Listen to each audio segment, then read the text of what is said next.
Amigos, en el capítulo anterior hablábamos acerca de evaluarnos, de conocernos de alguna manera un poco mejor. Sin embargo, esto es una relación que debe crecer y por lo tanto debemos conocer a quien hace posible nuestro crecimiento espiritual, que es Dios. ¿Cómo conocer a Dios? Para algunos es una búsqueda mística, para algunos tal vez es un conocimiento oculto, misterioso. No, Dios ha dejado su palabra y esa palabra se ha hecho carne en la persona de Jesús. Así que dispongámonos a conocer más de Dios, nuestro referente para nuestro crecimiento espiritual.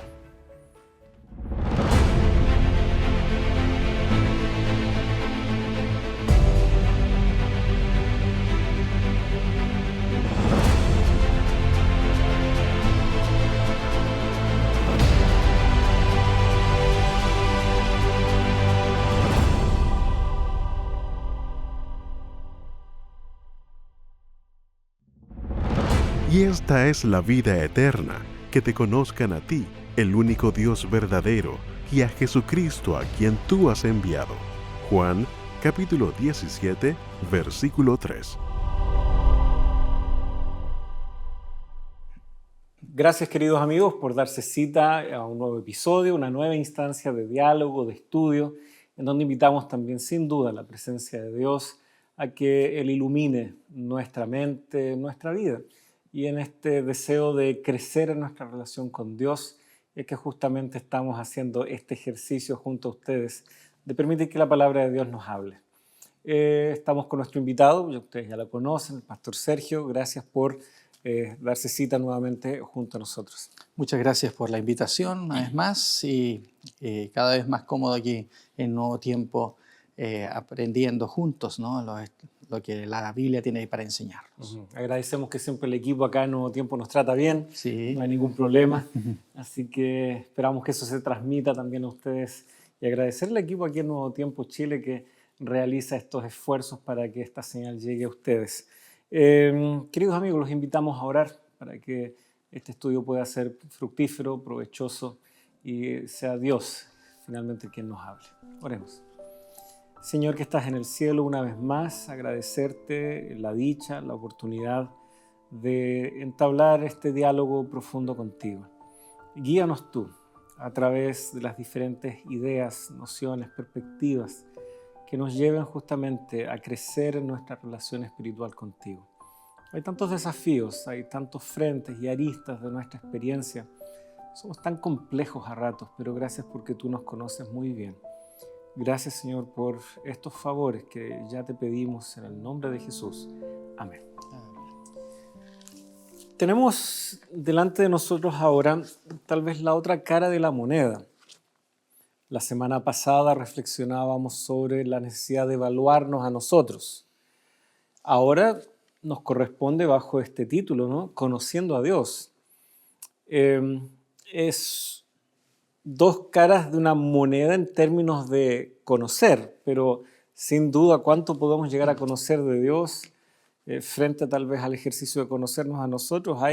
Estamos hablando de dimensiones totalmente distintas. Sin embargo, nos une la idea esta de conocerse a uno mismo y tener como referente cómo es Dios verdaderamente, para que ahí entonces se forme este diálogo, esta relación, que naturalmente queremos que crezca, como es el lema de esta temporada.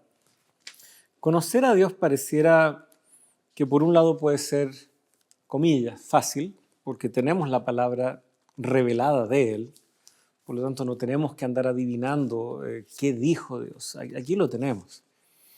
Pero el texto bíblico tiene una profundidad enorme y también nuestras circunstancias van cambiando.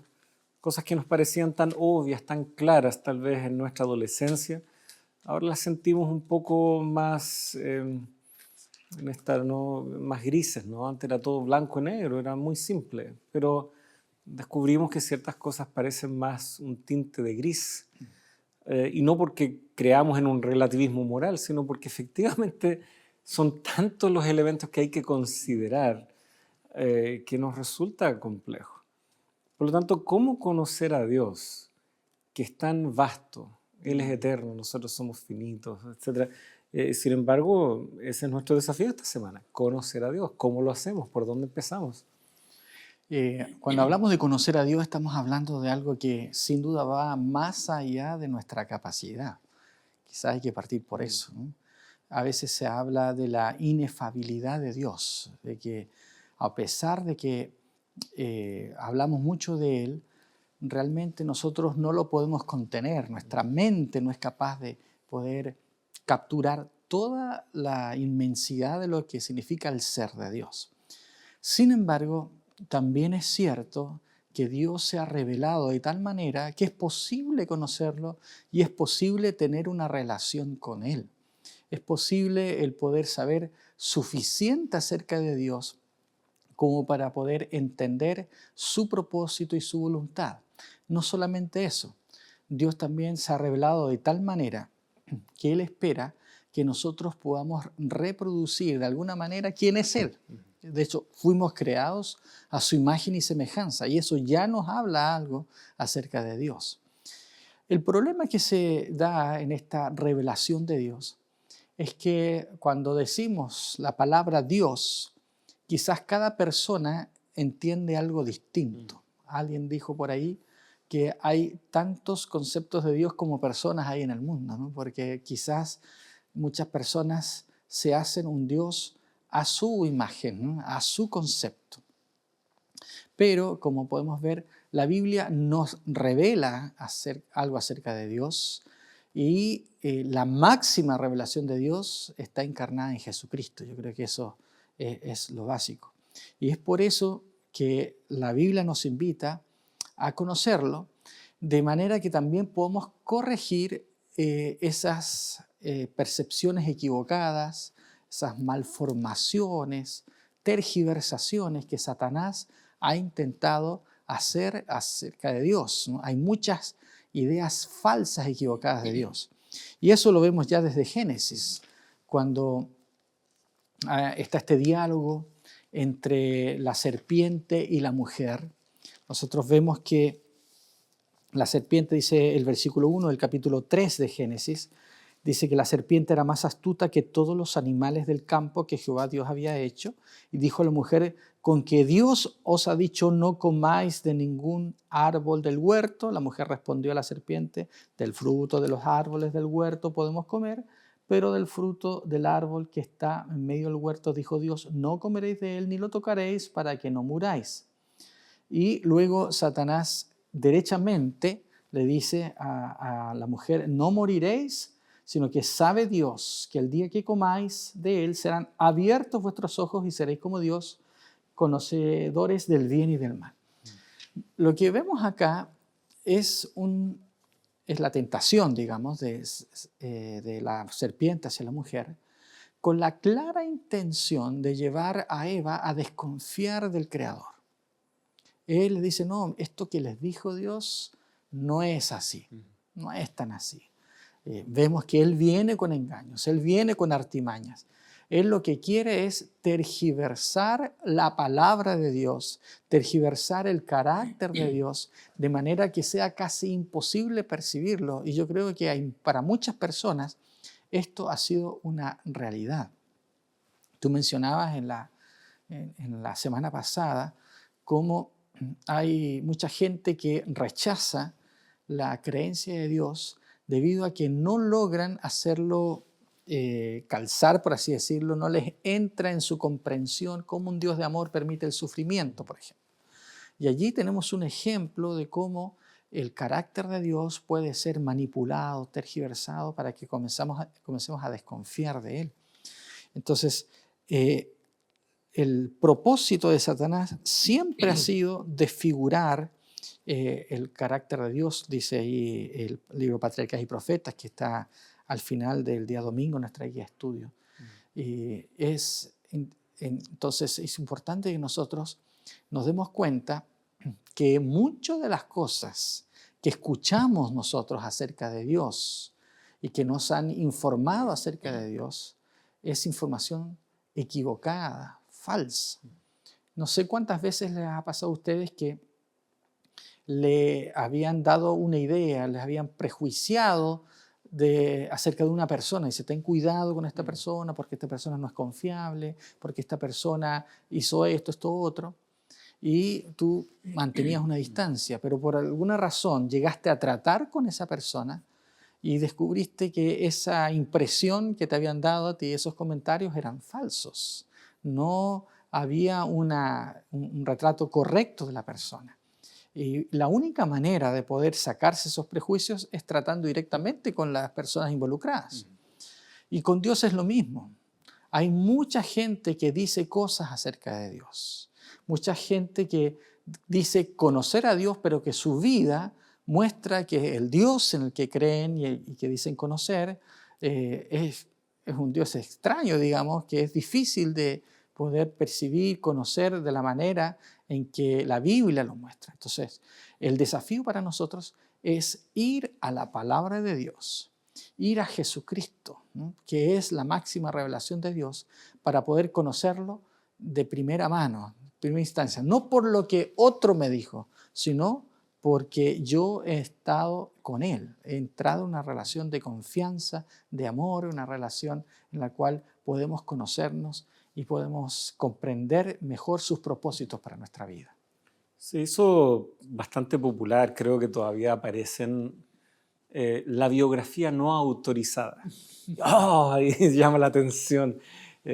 Tal vez vende más que la biografía autorizada. Pareciera que esta noción de lo oficial como no confiable y lo extraoficial, lo que se habla en los pasillos como más confiable o que al menos despierta más interés, ocurre en todas las esferas. En el fondo vemos a Satanás haciendo eso, comillas, conversación de pasillo con Eva, mientras que Dios le había dado, ¿no es cierto?, la versión oficial de cómo funcionaban las cosas en el ámbito espiritual, sobre todo ante el acoso y el peligro del enemigo. Hasta el día de hoy creo que eso ocurre. Se ha instalado, tal vez de una manera muy transversal en nuestra cultura, la desconfianza a lo oficial. Tal vez hemos tenido malas experiencias respecto a eso. Pero cuando se trata de Dios, Él es la fuente autorizada, confiable, como veíamos la semana pasada, el testigo fiel y verdadero, porque su palabra empeñada está en el marco de ese pacto que Él ha honrado, incluso viniendo y muriendo por nosotros en la cruz. Por lo tanto, no son solo palabras. La cruz es el mayor testimonio de que la palabra de Dios es fiel. Y por lo tanto, tenemos que luchar contra esa tentación. Si alguno ha sido a ver temáticas o podcasts, si es que le podemos llamar así, que circulan tal vez en YouTube o otras plataformas de temas espirituales o ligados a la Escritura, es muy común. No, pero ¿sabía usted que hay otros evangelios rondando, otros escritos que no están aquí? Casi como que hubiese una conspiración por querer acallar y no, fue un proceso muy natural en donde si uno los lee, uno se da cuenta por qué quedaron fuera del canon.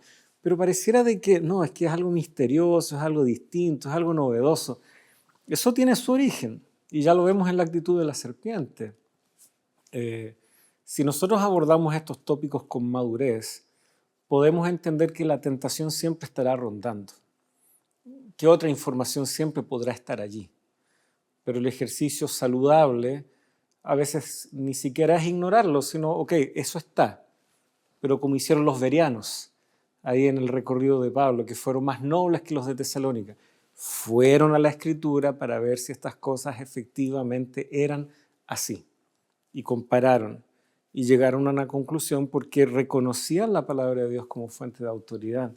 Y yo creo que para conocer a Dios no hay nada que reemplace la Biblia, porque podemos tener un predicador favorito, podemos tener tal vez un ministerio favorito, pero ¿de dónde sacan ellos su contenido, su manera de hablar, la jerga, los conceptos? ¿De dónde viene eso finalmente? Viene de la Escritura, no hay cómo reemplazar la Escritura. Y por lo tanto, conocer a Dios sin la Escritura va a ser realmente conocer a ese predicador, o ese ministerio en particular, o a ese pensador, pero no estamos conociendo a Dios si no vamos al texto, si no vamos a la fuente para cotejar si en efecto es así. Y no pensemos que esto es algo de ahora, de que las redes sociales nos han echado a perder el asunto.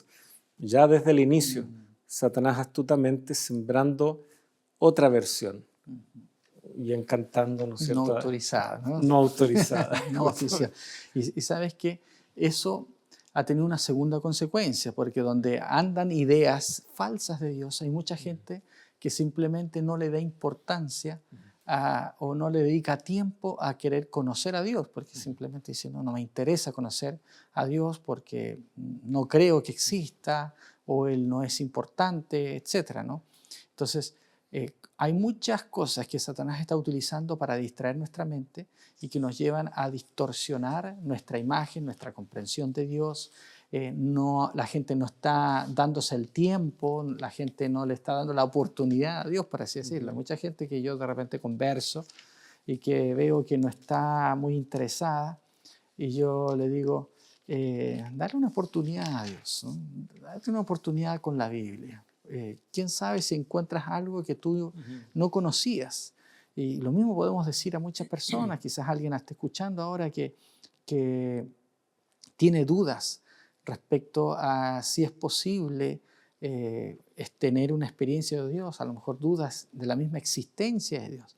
Yo creo que cuando nosotros somos honestos con nosotros mismos, con la palabra del Señor y con Dios, y abrimos nuestro corazón, Dios puede ayudarnos bajo el estudio, después, ¿no es cierto?, de reflexiones, entrevistas con gente que conoce el tema. Es posible llegar a un conocimiento de Dios que resulta ser confiable. A mí me toca aquí en la universidad enseñar en teología una asignatura acerca de Dios, ¿no? Yo siempre les digo, entramos a este terreno con reverencia, quitando nuestros zapatos, sabiendo que no es posible conocer todo, pero con la gratitud de que es posible conocer a Dios, y también con la seguridad de, aunque nosotros no vamos a conocer todo acerca de Dios, tenemos suficiente información como para confiar en Él, para creer en Él. ¿Ya? Si nosotros comparamos los argumentos que usa la gente, tanto para creer en Dios o como para no creer en Dios, porque hay mucha discusión al respecto, uno ve videos a veces y debates, uno se da cuenta de que, por lo menos para mí, la evidencia a favor de la existencia de Dios, sin ser, digamos, totalmente o 100% irrefutable, es suficiente para poder confiar en Dios. Lo mismo se puede decir de los argumentos que se usan para decir que Dios no existe. Puede ser que algunos tengan alguna cierta validez, pero todos tienen alguna respuesta. Por lo tanto, Dios nos ha dado suficiente evidencia para decir que Dios existe. No es irracional creer en Dios, como algunos dicen. Hay suficiente evidencia como para decir, sí, hay algo que existe, y cuando nosotros vamos a la palabra de Dios, nos encontramos que esa evidencia no viene solamente de razonamientos humanos, sino de la revelación misma que Dios ha hecho de su persona. Y eso yo creo que es importante destacar. Hay un concepto y lo vamos a dejar solo introducido. Ahora voy a leer uno de los textos que está en la guía el día lunes, Levítico 20, versículo 26. Sean ustedes santos porque yo, el Señor, soy santo y los he apartado de los pueblos para que sean míos. Dios dice, yo soy santo. Es casi, no es su nombre, pero es una de las cualidades que pareciera que resume muy bien o sintetiza muy bien un aspecto que no podemos pasar por alto al conocerlo. Pero vamos a desarrollar esto con más calma, queridos amigos, después de esta muy breve pausa. Así que un momento y seguimos en esta conversación junto a ustedes.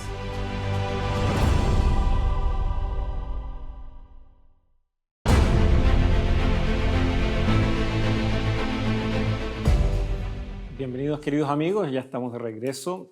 Santo, Dios es santo. Ustedes serán santos porque yo soy santo. Pero sigue el texto, verso 26 que leíamos ahí, de Levítico 20, y los he apartado de los pueblos para que sean míos. Aquí está implícita tal vez la idea con la que normalmente escuchamos la explicación respecto a santidad, algo que ha sido apartado.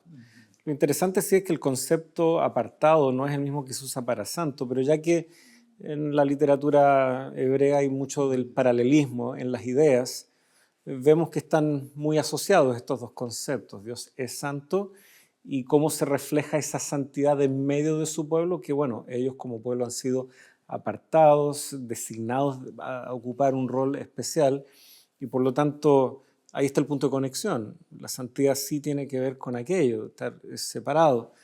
Al mismo tiempo Dios no está lejos de nosotros, así que ¿cómo funciona esto de la santidad? Me llama la atención cómo la guía de estudio dice que comienza diciendo en el día lunes que el concepto y la palabra santidad como que no es muy común hoy en día. Llamarse santo uno mismo o hablar de cosas santas puede ser que alguno piense o lo vea como algo extraño, ¿no?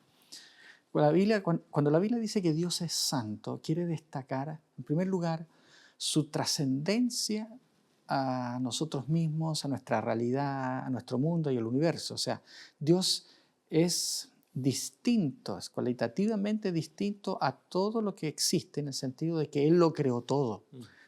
Por lo tanto, Él no es uno de nosotros, aunque Jesucristo se hace uno de nosotros, pero originalmente Dios es distinto. Está separado, apartado, por así decirlo, de esto. Sin embargo, eso es lo maravilloso, que a pesar de eso, Él se ha acercado, ¿no? Él nos crea, Él comparte con nosotros. Pero especialmente el concepto que la Biblia destaca aquí en cuanto a la santidad es que el Señor es totalmente sin pecado, ¿no? La santidad tiene ese concepto de apartarse, como tú decías, pero también de pureza moral. La idea de que en Dios no hay maldad, no hay pecado, y el pecado y la maldad no pueden cohabitar con Él. Eso es lo que hace que para poder acercarse a Dios, el pueblo de Israel tenía que purificarse. El pueblo de Israel entendía que Dios habitaba entre querubines en santidad. Solamente el sumo sacerdote podía acercarse a la presencia de Dios en el santuario después de haber hecho varios ritos de purificación, etc.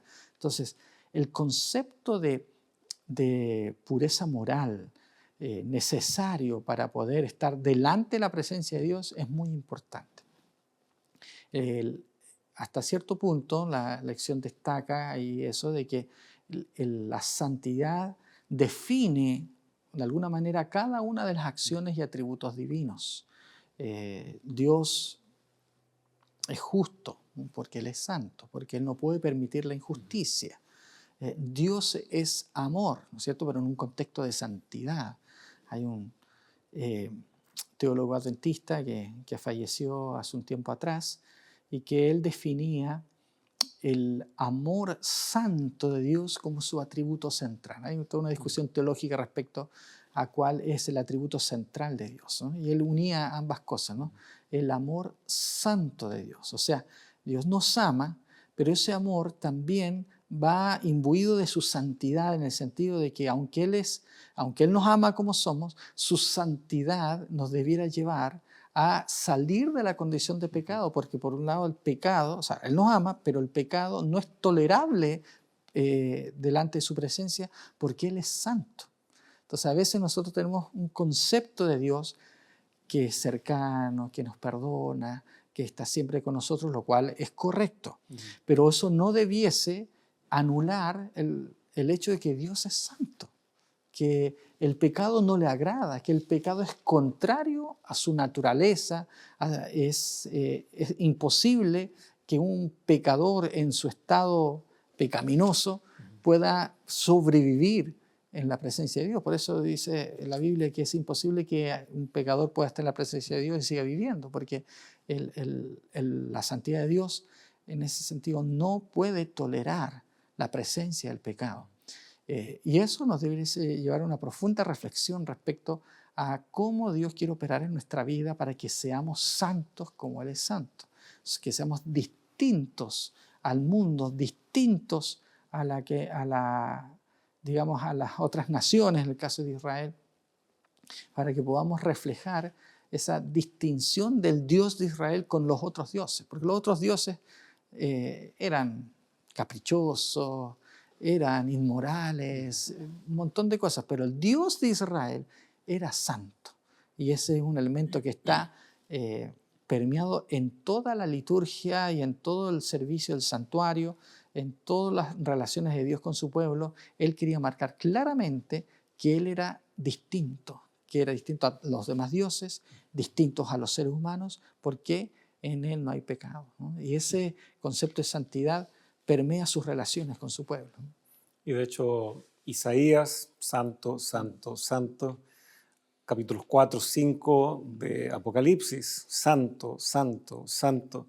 Es interesante porque esos dos capítulos tienen como foco luego el libro sellado que solamente Jesucristo, el león de la tribu de Judá, podía abrir, ya que ha sido inmolado como cordero. O sea, el foco ahí es la cruz, lo logrado también en la cruz, y la respuesta de adoración es santo, santo, santo. Lo que tú señalabas, tal vez ahí está la conexión. A veces uno explica la cruz en función del amor de Dios, y la respuesta de quienes están en la escena del trono ahí no es tanto ensalzar solo el amor, sino que comienzan hablando de la santidad de Dios. Eso ha hecho posible que Él haya comprado para sí, redimido para sí a la humanidad a través de su muerte en la cruz. Así que parece de que hay una conexión muy íntima entre estos dos conceptos. Ahora, en Isaías 57, que es otro texto que está aquí recomendado para leer el día lunes, vemos que el profeta señala, sobre todo en un capítulo en donde Dios está amonestando el pecado de su pueblo. Tú has señalado, la santidad de Dios no coexiste con el pecado. Y sin embargo, aquí tenemos un pueblo que ha caído en pecado. Entonces, este versículo es muy significativo. Verso 15, porque así dice el alto y sublime, que vive para siempre, cuyo nombre es santo. Yo habito en lo alto y santo, y también con el contrito y humilde de espíritu, para vivificar el espíritu de los humildes y para vivificar el corazón de los contritos.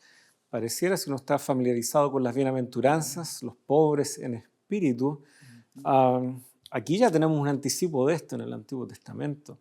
En un capítulo en donde se está denunciando el pecado, aún así hay una invitación a reconocer que Dios puede, si bien no aprueba el pecado, si bien Él no cohabita con el pecado, Él puede, sin embargo, estar presente en aquel que tiene un espíritu contrito y humilde. Eso no es natural en nosotros. Y por lo tanto, si regresamos y lo conectamos con esta idea que ya leíamos en Levítico, ustedes también serán un pueblo santo, serán apartados de los pueblos, diferenciados de los pueblos. Bueno, ¿diferenciado en qué? Bueno, Isaías nos respondería: humildad, un corazón contrito. Eso escapa a los límites que puede imponer geografía, lugar, raza, etnia, lo que fuera. ¿Qué es lo distinto que busca Dios? ¿Qué es lo que nos debiera distinguir o separar de los demás? Bueno, que estamos dispuestos a tener un corazón humilde y contrito delante de Dios. Nada nos impide eso. No nos lo impide la edad, ni dónde nacimos, ni cuánto tenemos en el banco. Es algo que todo el mundo puede acceder si toma a pecho esta invitación de que el Dios que trasciende, que no cabe en ningún espacio que nosotros le podamos crear, y sin embargo Él gusta de estar en el corazón de aquellos humildes y contritos. Sin duda ese es un desafío. ¿Cuándo seré suficientemente humilde? ¿Cuándo es que ya toco fondo en cuanto a la humildad y no puedo ser más humilde que eso? Yo creo que ese es un autoengaño. O sea, siempre podemos manifestar un poco más de mansedumbre y por lo tanto no nos extrañemos que para que esa virtud se desarrolle en nosotros, algunas dificultades en la vida nos irán enseñando eso. No creo que la mansedumbre y la humildad se enseñe dentro de la riqueza, la opulencia o una vida cómoda. El desarrollo del carácter que nos define entonces como un pueblo distinto que responde a este llamado de la santidad, solamente en un mundo como el que tenemos se dará enfrentando dificultades que sacarán a relucir esa virtud. De otra manera, pareciera que no es posible. Así es.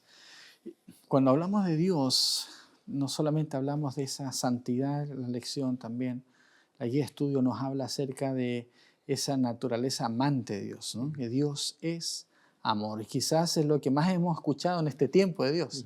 Increíble cómo a lo largo de la historia Dios siempre ha estado presente, pero los seres humanos a veces hemos interpretado a Dios enfatizando uno y otro atributo de su carácter. En el pasado se enfatizaba mucho la justicia, la santidad de Dios y cómo era necesario el poder reformar nuestra vida para estar delante de Él.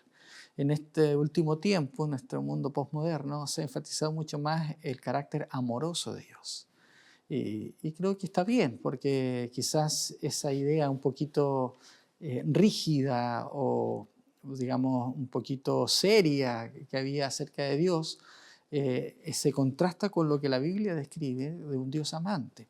Y de hecho, 1 Juan 4:8, ¿no? Nos dice que el que no ama no ha conocido a Dios porque Dios es amor, ¿no? No está hablando acá de algo que a veces Dios siente o algo que a veces Dios hace, sino que Él, de alguna manera esencial a su carácter, Él es amor. En este sentido, el amor de Dios, si lo conectamos con lo que hablamos de su santidad, ¿no? La santidad es lo que lo define Él en cuanto a su relación con el pecado y todas esas, y digamos la maldad del mundo, en contraste con eso. Pero el amor de Dios explica las relaciones de Dios con nosotros, con el mundo. Todo lo que Dios hace, de alguna manera está conectado y explicado en su amor.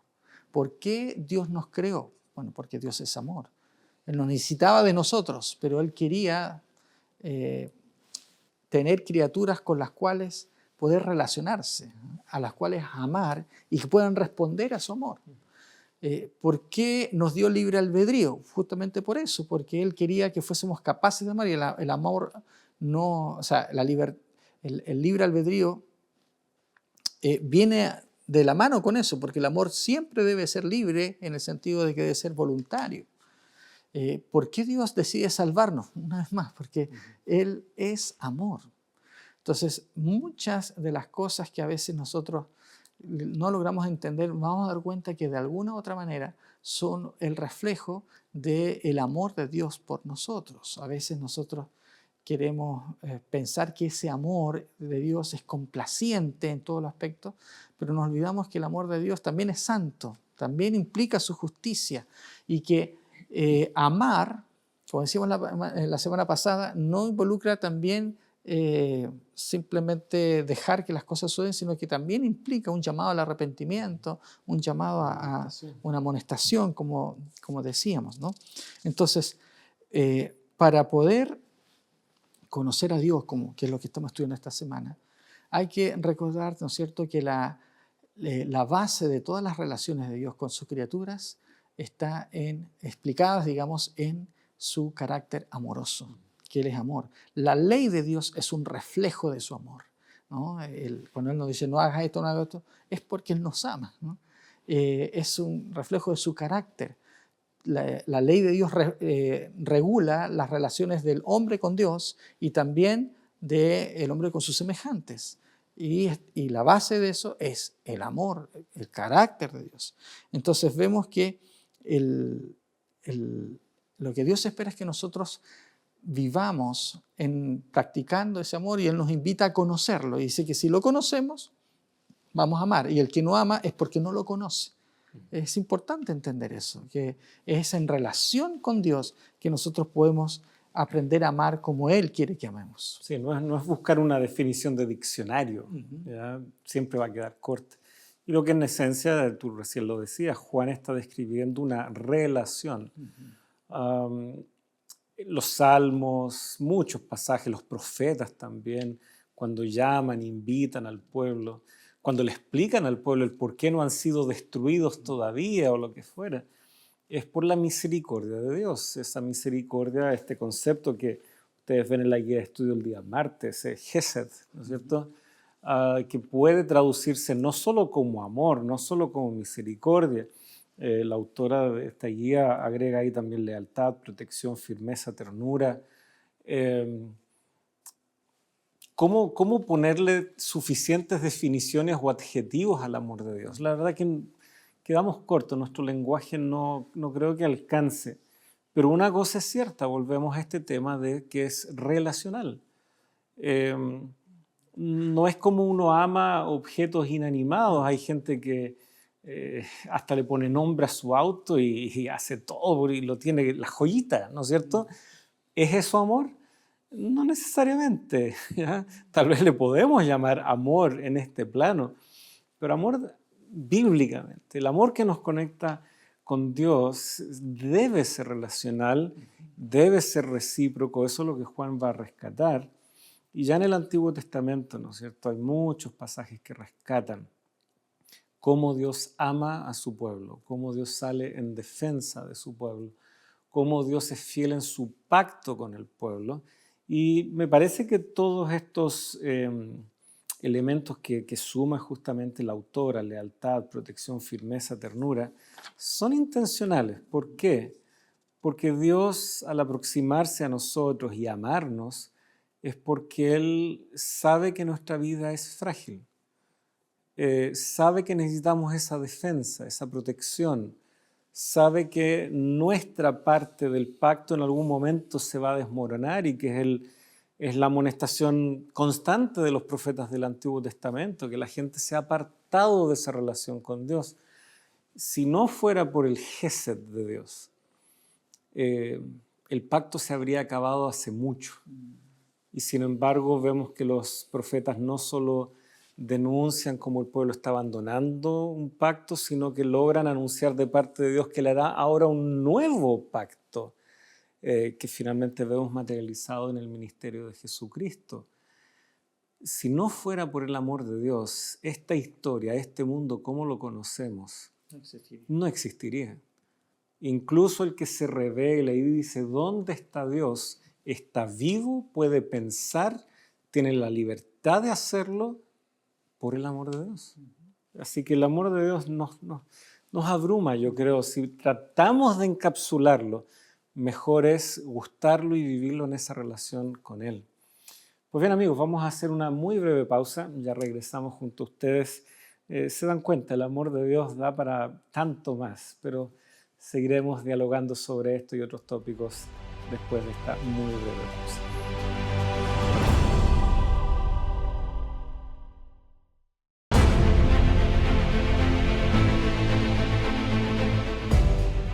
Hay muchas familias que hoy enfrentan luchas silenciosas, como la separación, la ansiedad, la tristeza o el dolor.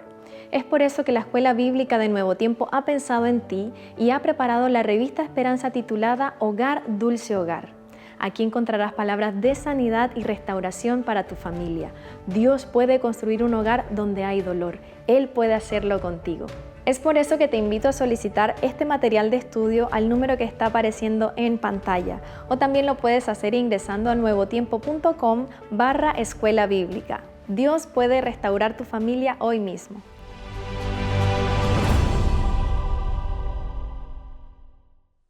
Ya estamos junto a ustedes, queridos amigos. Gracias por permanecer en la compañía de Nuevo Tiempo, canal de esperanza.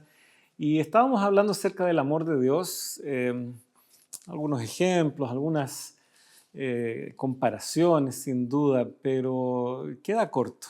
Toda descripción de cómo es el amor de Dios. Nos faltarían vidas, no creemos en eso, pero no alcanzamos.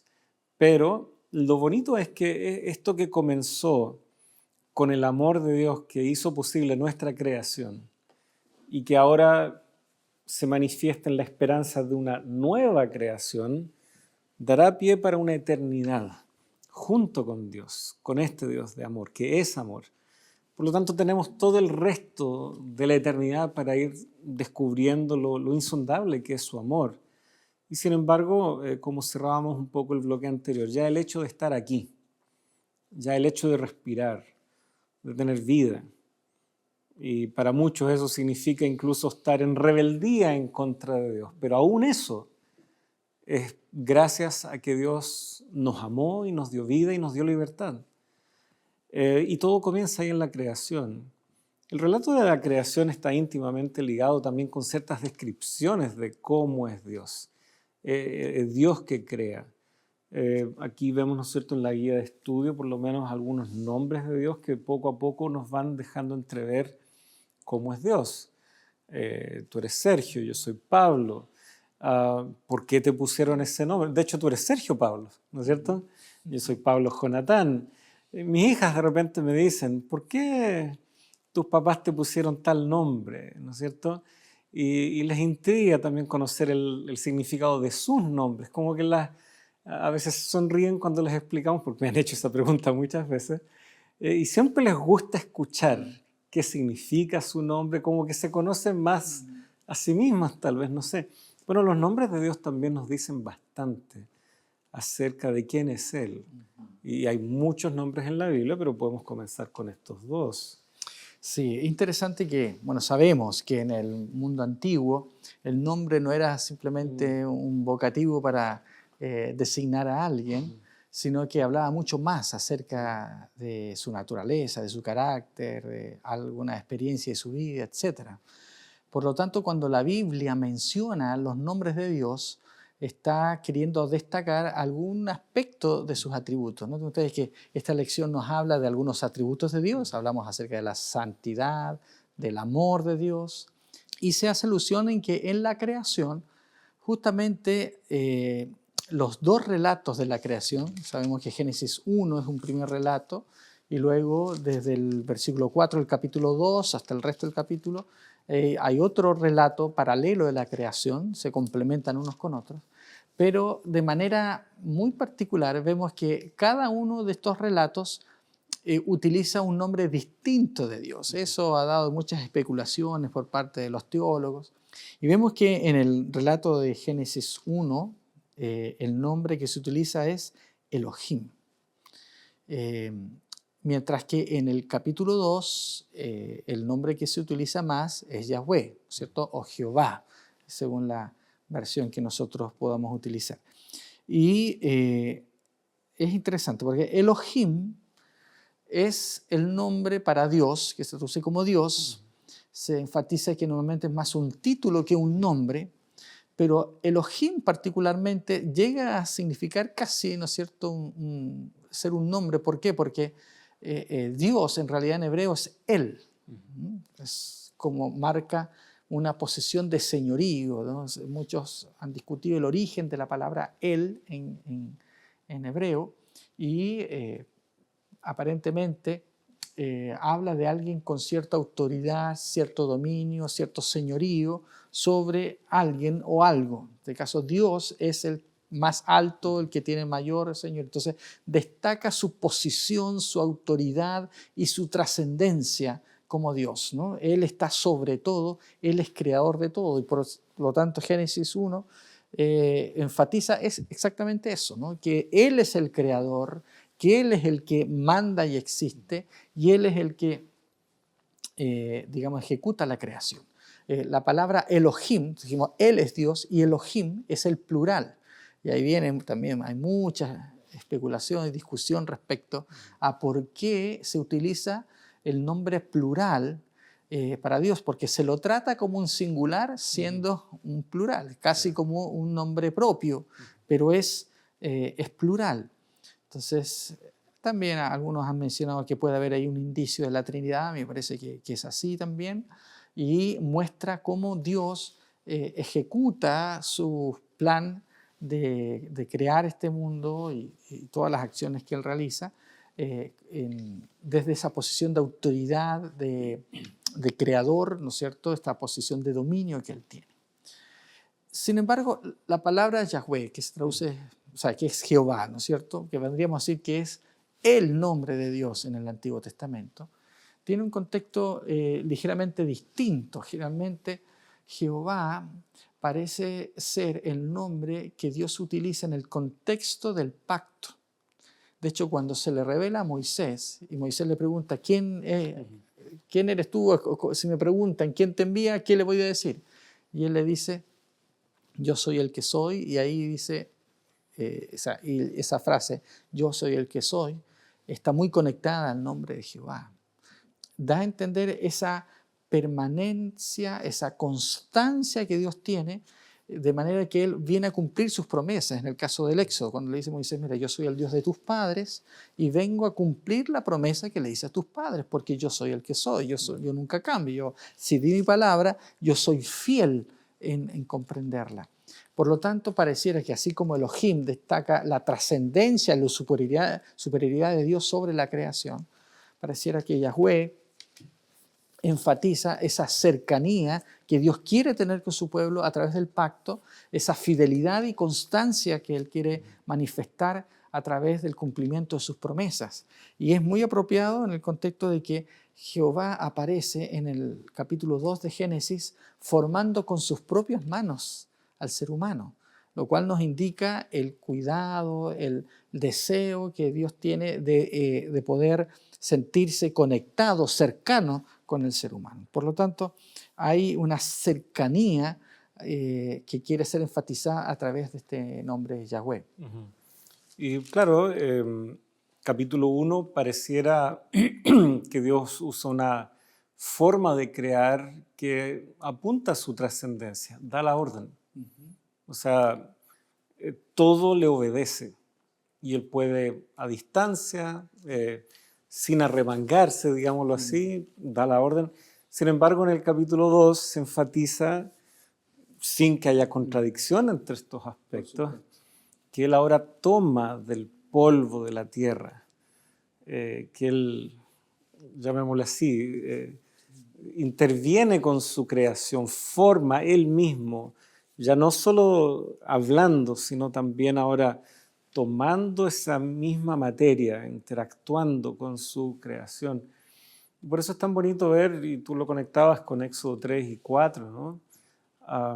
Esa idea de que Yahweh, Jehová, llama a su pueblo su hijo, ¿ya? O sea, este es mi hijo y yo me estoy presentando a ustedes que por mucho tiempo tal vez no me conocieron con toda la claridad, con toda la cercanía, llevan años ahí en Egipto y sin embargo están, ¿quién es este Dios? Porque la memoria humana es frágil y Dios vuelve a presentarse y se presenta nuevamente con ese nombre. Entonces, el Dios que trasciende todo, que le basta con solo hablar, es el mismo Dios que, llamémoslo así, se arremanga, nos toma, nos forma, nos escucha el clamor y está involucrado también con su creación, no siendo Él parte de la creación, siendo ese otro, ese que es distinto a nosotros, pero muy involucrado en nuestra experiencia, en nuestros dolores,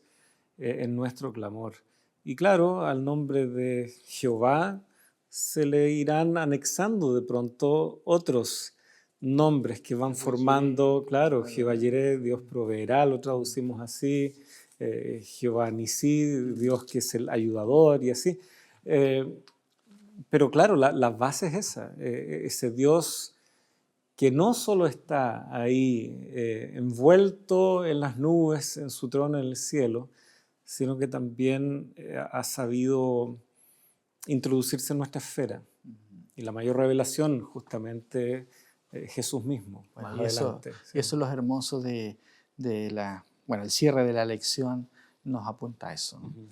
Que más allá de cualquier teoría, conocimiento intelectual que nosotros podamos tener, Dios es una persona y tan tanto así que Él se encarnó y vino a revelarnos al Padre y vino a mostrarnos que Él quería estar con nosotros. Y tenemos ahí en los evangelios estos relatos que nos describen a Jesús con distintas facetas, ¿no? Ahí estudio destaca como Mateo, Marcos, Lucas, Juan.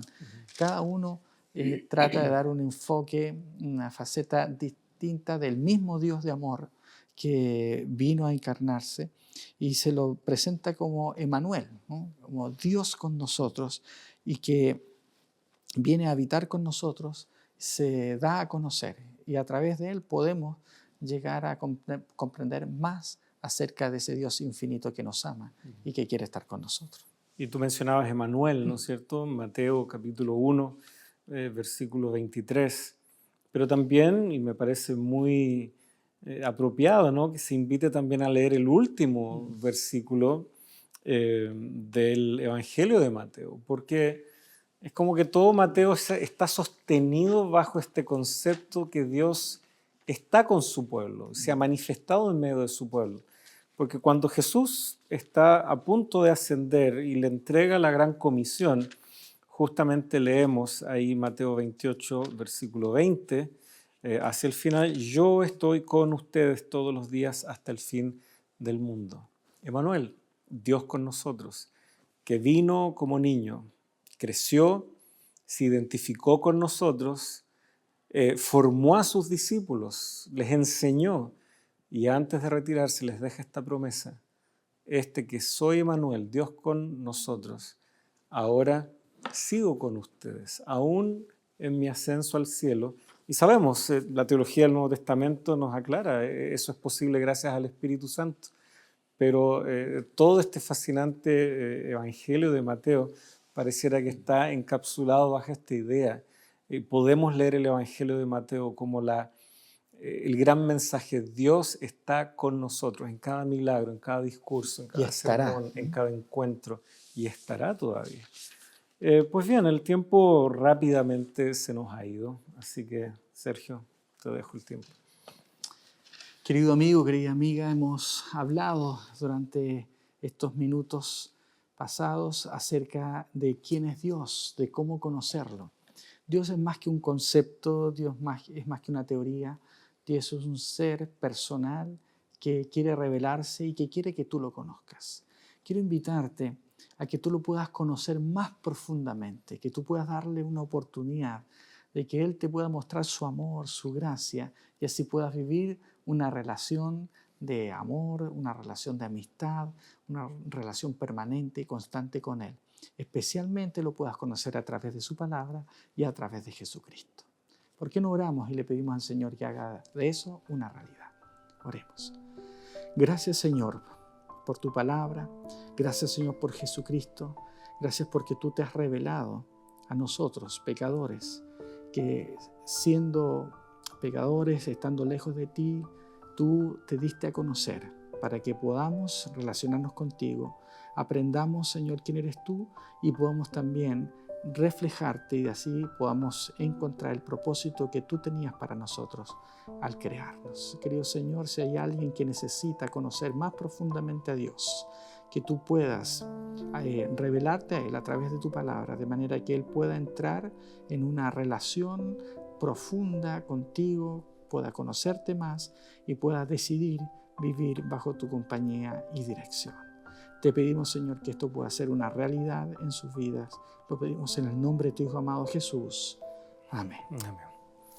Muchas gracias, Sergio. Gracias, queridos amigos, por su compañía en este capítulo. Y como siempre, queda abierta la invitación para un próximo encuentro aquí en Lecciones de la Biblia.